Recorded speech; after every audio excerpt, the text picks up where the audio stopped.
체스터턴 정통 오늘 40번째 시간입니다. 지금 우리는 제5장 세계의 깃발이라는 대목을 강조하고 있습니다.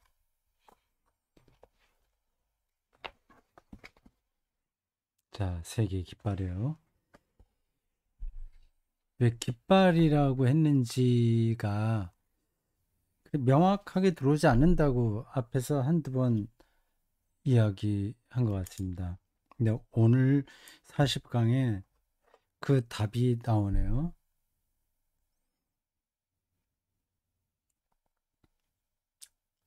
깃발이 있다는 겁니다. 바라봐야 될 깃발, 군기죠. 방향이 있다는 겁니다. 근데 체스터턴이 살고 있을 때의 여러 사조들은 깃발이 없어요. 그냥 자기 내면을 들여다본다거나 아니면 물리적 현상 여기에 머물러 있는다거나 뭐 낙관주의, 뭐 비관주의라고 체스터턴이 이렇게 뭉뚱그려서 이야기한 그 범주 안에 들어 있습니다.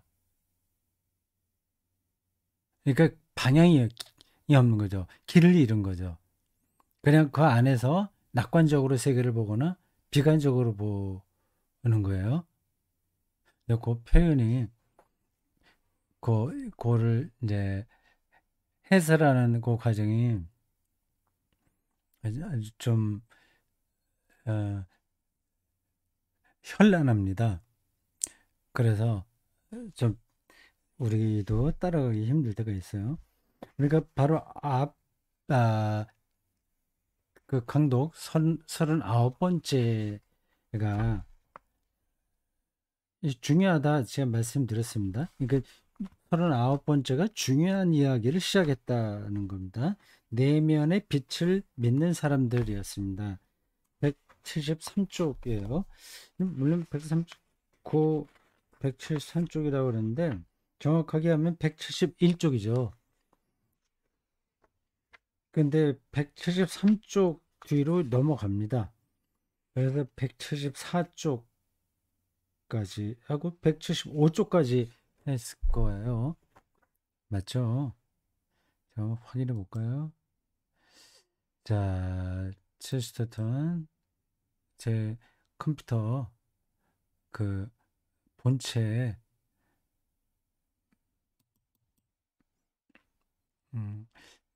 그 몇 종 했는지 그 이미지 파일이 올라가 있거든요. 174, 175, 174, 175 했습니다. 174쪽, 175쪽이 내면의 빛을 따르는 사람들 이야기입니다. 그 자기 내면의 빛이니까 그게 낙관적일 때도 있고 비관적일 때도 있어요.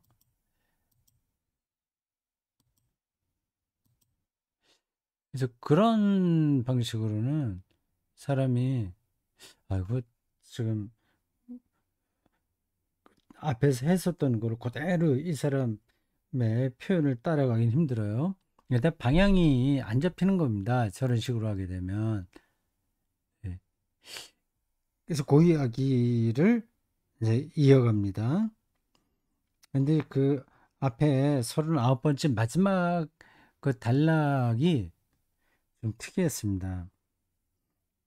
그 표현이 제가 지금 그, 그 대목을 정확하게 여러분들에게 말씀을 못 드리고 있어요. 그 이미지 파일을 다시 한번 확인해야 되겠습니다. 그 175쪽입니다. 175쪽 맨 밑에 존스라는 사람이 나오고 그 존스가 고등 사상 센터를 세운 것 같습니다. 하이어 소우트 센터. 근데 그 사람에게 이렇게 얘기하네요. 존스로 하여금 내면의 빛 대신 그 자기 안에 있는 빛, 그 있잖아요. 사람에겐 딱 있습니다. 뭐 정신을 집중하면 뭔가 산만했던 게 다 없어지고 마음이 맑아지는 거 있지 않습니까? 그 불교에서 그 39번째 강독하면서도 말씀드린 것처럼 연부를 외운다거나 그리고 뭐예요? 가부좌하고 뭐 화두를 붙드는 공부 있지 않습니까? 그게 다 내면의 빛을 향한 노력입니다. 불교는 아예 처음부터 그 쪽으로 나가고 있어요. 자기 내면에 있는 불성을 발견하라는 거 아니겠습니까? 이게 굉장히 세련된 겁니다. 인간학적으로 어, 매력적인 겁니다. 그 자기의 내면에 있는 거룩성, 뭐 빛, 큰 깨달음, 뭐 그런 것들을 알게 되니까 구원받은 경험을 하게 되는 거죠. 뭐 그리스도인들에게도 그런 경험이 없는 건 아닙니다. 그 내면의 빛을 이야기하는 기독교 어떤 그 종파도 있습니다. 종파라고 하긴 그렇긴 하나 뭐 영성가들이 주로 그렇게 합니다. 근데 그 기독교에서 얘기하는 그 내면의 빛과 저 불교나 저 존스가 말하는 고등사상 센터에서 말하는 내면의 빛은 다른 겁니다. 우리의 내면의 빛은 우리 안에서 발산하는 게 아니라 조명되는 겁니다. 그래서 자기 내면을 들여다보지 않고 다른 데를 향합니다. 하나님이죠, 물론. 그러면 그 진리의 빛, 사랑과 희망의 빛이 우리를 비추게 되고, 그럼 우리에게서도 그 빛이 반사되는 거죠. 그렇게 표현하면 되겠습니다. 우리는 반사, 기독교에서는 빛이라고 하더라도 그건 반사일 뿐이고, 불교나 저런 존수의 하이어 소우트 센터 이런 데서는 자기 안에서 발현되는 빛입니다. 그 차이가 있어요. 근데 그 대목을 이야기하면서 이 체스터턴이 아주 과격하게 얘기를 해요. 존스라이금 내면의 빛 대신에 해나 달 등 다른 무엇이든지 예배하게 하라. 존스라이금 내면에 있는 신이 아니라 길거리에서 만나는 고양이든지 악어를 숭배하게 하라. 그 이야기를 제가 전하면서 해와 달을 예배하거나 길거리에서 만나는 고양이나 악어를 숭배하는 게 옳은 건 아니지만 내면의 빛보다는 그게 차라리 낫다는 뜻이다. 뭐 이렇게 이야기를 했습니다. 근데 이렇게 정확한 설명은 아닌 것 같아요. 제가 나중에 뒤쪽에 나오는 내용을 들어보니까 뭐 그런 뜻이 완전히 틀린 것은 아니지만 어, 다음과 같이 보는 게 더 맞겠습니다. 그러니까 내면의 빛을 찾는 거나 길거리에서 만나는 고양이나 악어를 숭배하는 거나 결국은 마찬가지다. 그 얘기죠. 아주 과격하게 이야기해요. 네, 뭐 존스가 그 체스터턴에게서 저 얘기를 직접 들으면 얼마나 기분 나쁘겠습니까? 그래서 기독교가 이러한 내면의 빛을 따르는 종교나 아, 그런 철학, 그런 문화 현상과 어떻게 다른지를 그 다음에 설명하는 겁니다. 여기에 이제 이 5장 제목에 어울리는 대답이 나오는 거예요. 요 175쪽 맨 밑에 여기는 나오지 않았죠. 맨 밑에 두 줄을 그 다음 쪽 넘어가기 전에 읽어보겠습니다. 기독교가 세상에 들어온 것은 무엇보다도 사람은 내면을 들여다볼 뿐 아니라 바깥을 바라보아야 한다고. 앞에서도 말씀드렸습니다. 내면의 빛이 없다는 게 아니에요. 근데 그거만 보는 건 안 되고 바깥을 바라봐야 된다. 정의감과 열정을 품은 채 신적인 동반자와 신적인 우두머리를 바라봐야 한다고 격렬하게 주장하기 위함이었다. 이게 이제 기독교가 그런 범신론적인 그리고 내면지향적인 다른 종교나 철학과 다른 점이다. 그걸 얘기합니다. 이미지 파일을 다음 장으로 넘겨야 되겠습니다. 176쪽입니다.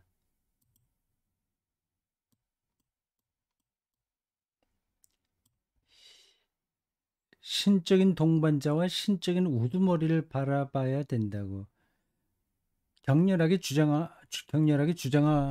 위함이었다. 기독교가 이제 그렇다는 겁니다. 신적인 동반자는 예수 그리스도겠죠. 신적인 우두머리는 이제 하나님이고요. 이 표현이 이렇게 신학적이지는 않은데 뭐 예, 문학적인 글쓰기를 하는 사람이니까 우리가 그러려니 하고 받아들이면 됩니다. 뭐 하나님의 신적인 우두머리 뭐 이렇게 우리는 표현하지 않잖아요. 그래서 그리스도인이 되면 다음과 같은 즐거움을 맛볼 수 있다. 다른 세계를 꼭 봐야 되는 거예요. 사람은 내면의 빛과 있는 거예요. 내면의 빛. 기독교 영성가들이 늘 그걸 붙들었습니다. 근데 거기 너무 극단적으로 떨어지게 되면 약간 또 문제가 생기죠. 홀로 내버려진 존재가 아니라는 것과 내면의 빛은 홀로 내버려진 존재라는 걸 전제하는 겁니다. 그것만 본다고 하는 거는 자기만 보는 거니까요. 대상이 없는 거죠. 그것과 해처럼 아름답고 달처럼 청명하게 군기 달린 군대처럼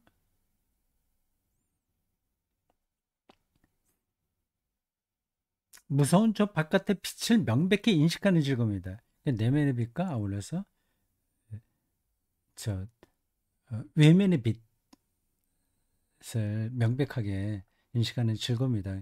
기독교인에게 있는 즐거움이라는 거죠.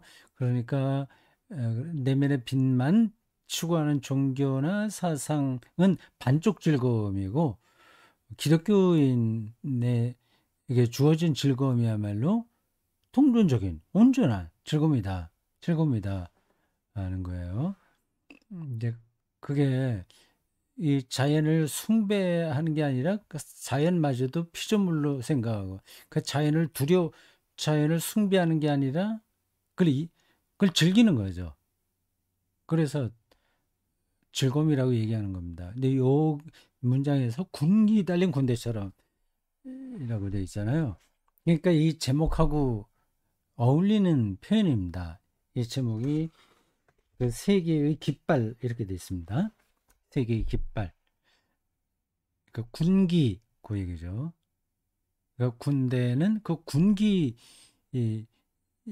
를 중심으로 아주 단단하게 뭉치지 않습니까?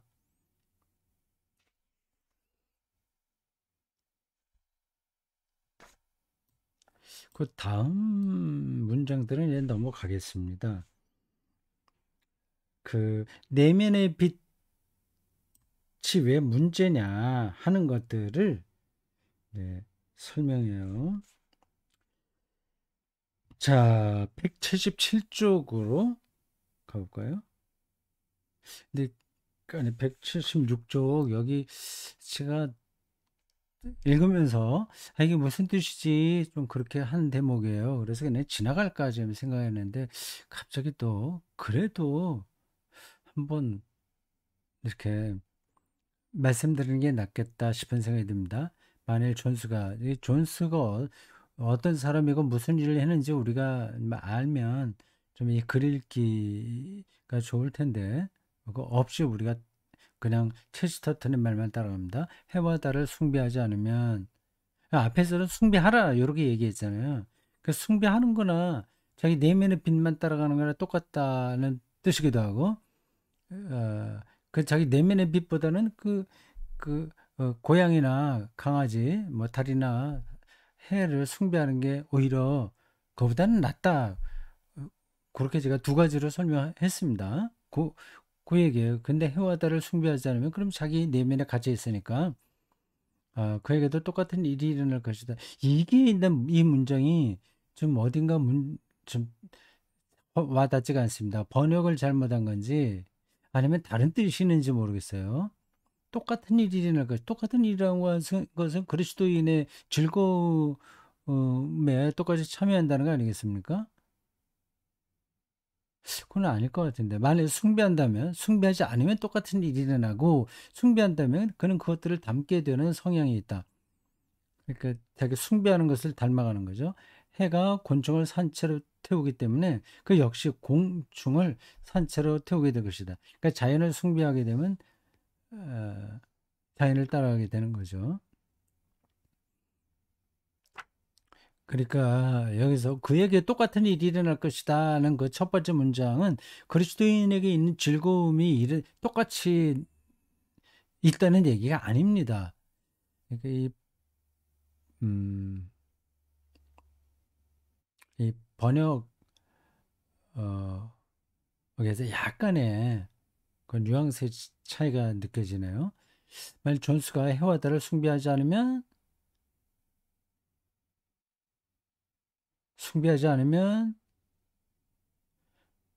그럼 이제 자기 내면만 들여다볼 것이고 그 뜻이에요. 그에게 똑같은 일이 난다는 거는 내가 숭배하지 않으면 그 자기 내면에 있는 그 그거에만 머물러 있게 되고 만약 숭배한다면 그걸 이제 닮아가게 된다는 거죠. 그러니까 자연이 그렇게 그 아름다운 것만은 아니잖아요. 자연이 난폭하기도 하지 않습니까? 그러니까 자연 숭배는 기독교 신앙이라고 할 수 없습니다. 자연을 하나님의 창조물로 우리가 믿는 것은 당연하지만 그렇다고 해서 자연을 숭배하지 않습니다.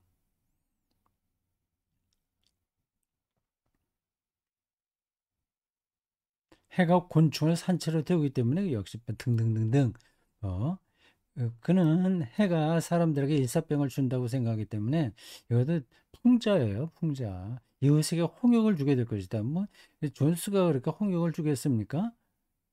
근데 자연을 섬기게 된다면 결국은 그 자연을 흉내내니까 저렇게 에, 갈 수밖에 없다는 거죠.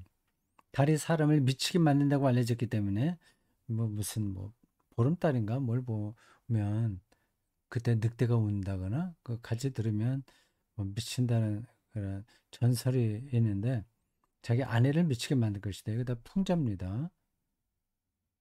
그러니까 자연 숭배는 인간을 행복하게 하는 게 아니다. 어,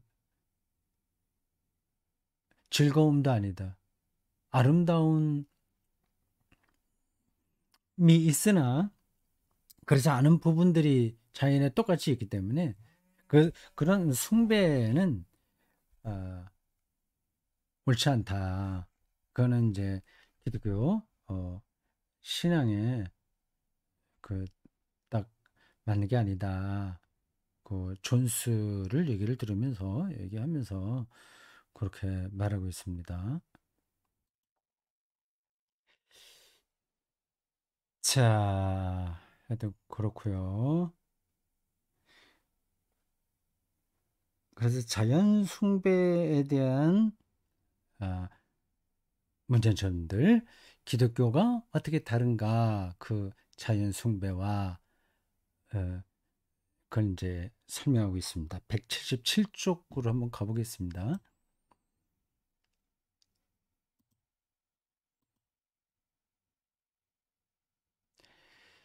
조금 화면이 컸죠? 조금 줄이겠습니다.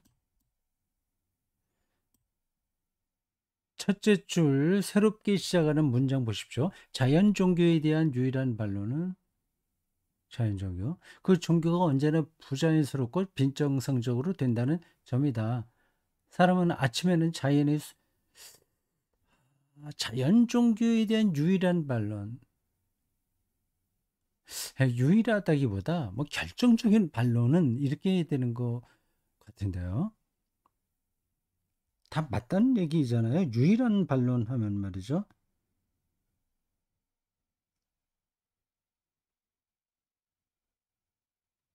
어쨌든 뭐 그렇게 중요하지 않습니다. 사람은 아침에는 자연이 순진하고 사랑스럽다는 이유로 자연을 사랑한다. 사랑스러운 면이 있죠. 그 밤이 되어서도 여전히 자연을 사랑한다면 이것도 다 문학적인 수사입니다. 그걸 일일이 예, 고, 다 설명하진 않아도 전달이 되겠죠. 그러니까 밤이 된다는 거는 이건 이제 난폭하게 나타난다는 겁니다. 이거 화산 폭발에서 얼마나 많은 사람들이 죽고 생명체가 죽어요. 그리고 그 아, 동물들끼리 서로 잡아먹고 포식자들이 있고요. 식물들도 사실은 마찬가지입니다. 아, 제가 시골에 살기 때문에 식물들이 어떻게 사는지를 눈으로 봐요. 이렇게 그냥 보면 다 예쁘지만 그 안에 들어가면 서로 경쟁합니다. 아주 처절하게 전쟁합니다. 이게 동굴 같은 식물들은 다른 나무나 이런 나무 뭐 다른 풀 이런데 뱀처럼 층층 감고 올라갑니다. 그래서 결국 말려 죽이는 거죠. 대신 자에게 삽니다. 그리고 진딧물들도 모든 새순에 붙어서 그걸 갉아먹어요. 그런 게 이제 밤이라는 겁니다. 밤이 되어서도 여전히 자연을 사랑한다면 그것은 자연의 어둠과 잔인함 때문이다. 뭐 그런 얘기입니다.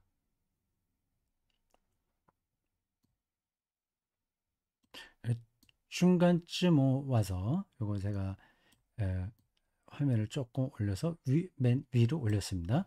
물리적인 자연을 직접적인 순종의 대상으로 삼으면 안 된다. 고대인들은 자연 숭배가 아주 일반적이었습니다.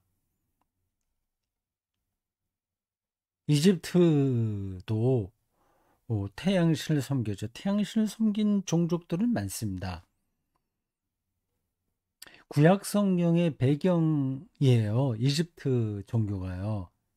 근데 모세가 역사적으로 그 율법의 창시자로 알려져 있고, 이제 명실상부하게 그 유대교의 태두로 우리가 알고 있지 않습니까? 근데 그 사람이 에, 이집트 어,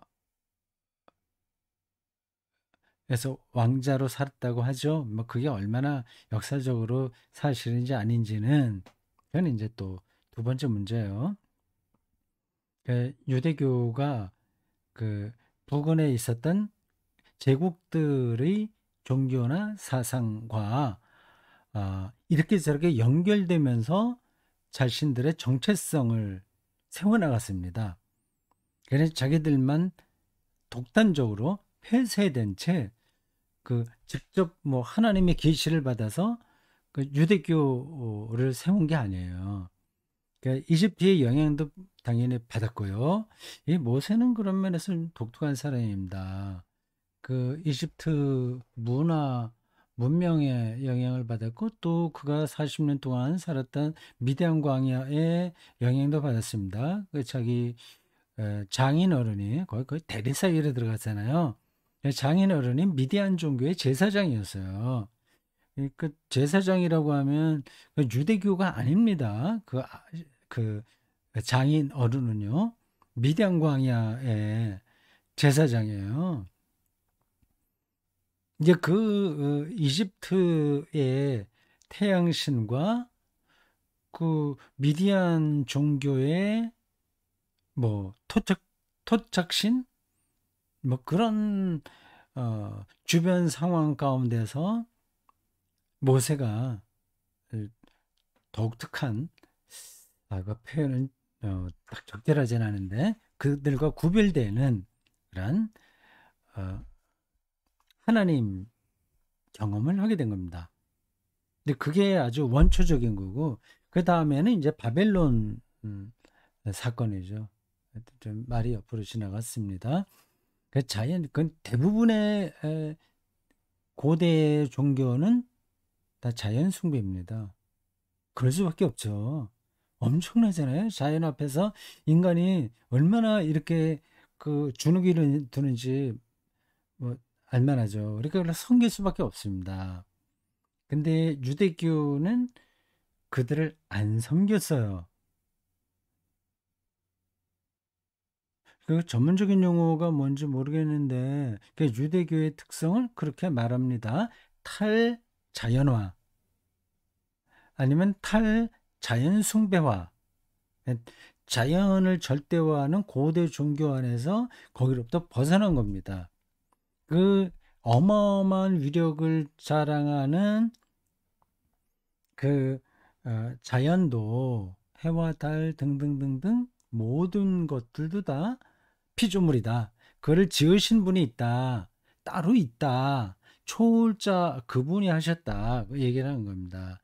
그러니까 완전히 당시 고대 종교와는 패러다임이 다른 겁니다. 그건 지금도 여전히 유효한 거예요. 유대교와 이슬람교와 기독교의 하나님은 원래 현대판 종교와도 다른 겁니다. 그 불교와도 물론 다르고요. 뭐 불교하고 직접 연관시키기는 힘들어요. 그건 하도 폭이 넓기 때문에. 근데 현대판 세속 종교라고 한다면 예, 뭐예요? 물질주의, 유물론, 자본주의 아니겠습니까? 예, 그게 이제 인간을 구원한다고 생각하고 가장 강력한 힘이라고 생각하잖아요. 근데 그거로부터의 예, 탈주, 어, 벗어나는 거죠. 하나님이 결국 주인이다. 하나님이 섭리하신다. 그렇게 보는 겁니다. 자, 그것은 체스터턴이 그래서 정확하게 말하고 있어요. 즐겨야 할 대상이지 숭배해야 할 대상이 아니다. 별과 산도 진지하게 여기서는 안 된다. 근데 그리스도인들이 어, 자연을 즐기는 건 어, 필요하나 자연을 숭배하면 곤란합니다. 물론 그리스도인이 무슨 숭배까지 하겠어요? 숭배까지는 안 한다고 안 간다고 하더라도 지나치게 중요하게 생각하면 안 됩니다. 저도 자연주의자에 속합니다. 자연주의 영성, 창조 영성을 소중하게 생각을 합니다. 그러나 그게 인간을 구원한다고 생각하지 않습니다. 그렇게 여길 경우에 우리 역시 이방의 자연 숭배가 끝난 그 지점에서 끝나고 말 것이다. 예.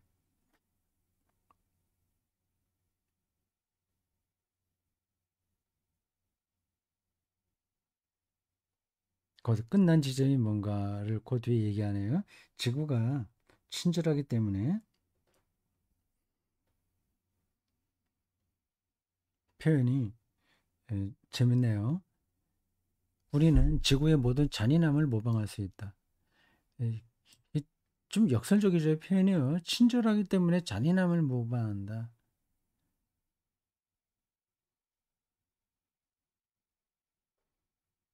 이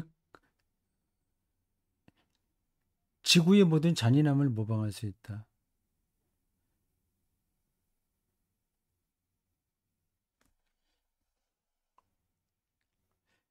지구의 잔인함, 어떤 공격성, 아, 그런 걸 텐데. 어떤 건지는 느낌이 전달되죠. 지구의 모든 잔인함을 모방할 수 있다. 지구에는 그, 그 우리를 살리는 부분만 있는 게 아니라 죽이는 부분도 있잖아요. 이렇게 사람은 그걸 절대화하게 되면 그렇게 되는 겁니다. 이렇게 유물론을 절대화하면 인간이 뭐 거기에 의해서 절대적인 지배를 받으니까 뭐 돈이면 최고야. 우리가 돈으로 인간을 통제할 수 있어. 뭐 정치도 그렇고 뭐 기업도 그렇고 그런 쪽으로 가잖아요. 그게 이제 잔인함을 모방하는 겁니다. 성이 건전하기 때문에 이것도 하나님의 창조에 들어간 것이라서 어, 그게 나쁘게 사용될 수 있는 거죠. 미친다. 미치게 만드는 거죠. 단순한 낙관주의는 뭐 참 좋아, 아름다워, 재밌게 여기서 어울려서 살면 돼. 뭐 그런 거 있지 않습니까? 자연주의적인 영성요. 뭐 동양에는 이제 그런 게 좀 많습니다. 예, 물처럼 예, 잘 적응해서 그렇게 사는 거죠. 그런 낙관주의는 그에 어울리는 광기의 종착역에 도달했다. 모든 것이 좋다고 하던 그 이론은 나쁜 모든 것을 탐닉하는 상태로 전락했다. 예, 지금 우리가 사는 21세기 이 사회를 보면 체스터턴이 이미 100년 전에 말한 이야기가 뭐 잘못된 게 아니다. 혹은 전국을 찔렀다. 이렇게 얘기할 수 있습니다. 핵무기 같은 거 생각하면 끔찍하잖아요. 근데 그래도 인간은 그걸 따라서 합니다.